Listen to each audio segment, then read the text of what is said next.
Next Monday, UMEME'S contract will end with no plans of renewal. The government's Uganda Electricity Distribution Company, UEDCL, is set to take over the responsibility of electricity distribution, whether it's for residential, industrial, or any other type of consumer. Around 2.3 million Ugandans who have been paying for electricity and are now connected to the grid are concerned about the change and how the new system might affect them, with some even worrying that the situation might worsen.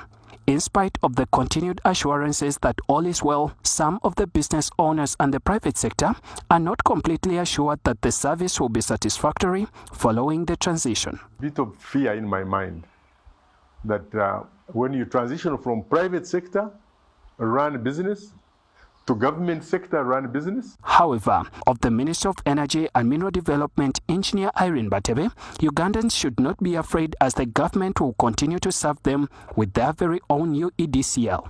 There is a lot of work we are doing to ensure that we maintain the stable supply of power and keep the lights on for Ugandans. Senior officials at the ministry say that this change may reduce the cost that Ugandans pay for each unit of electricity. Reassure Ugandans that let's give you this year a benefit of doubt. Louis Namwanja, a commercial lawyer, has read various agreements regarding Uganda's electricity sector. We have to unbundle the energy sector contracts. They are, like you said, they are tied, they are costly.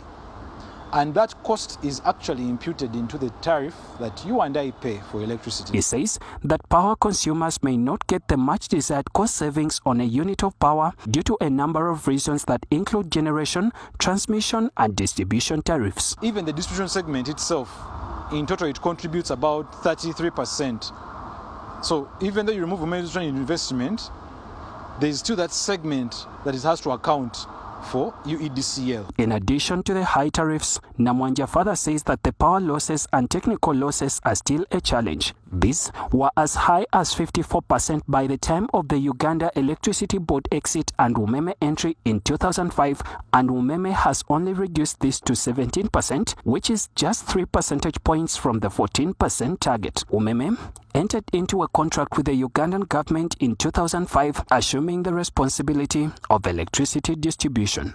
The company has operated for almost 2 decades.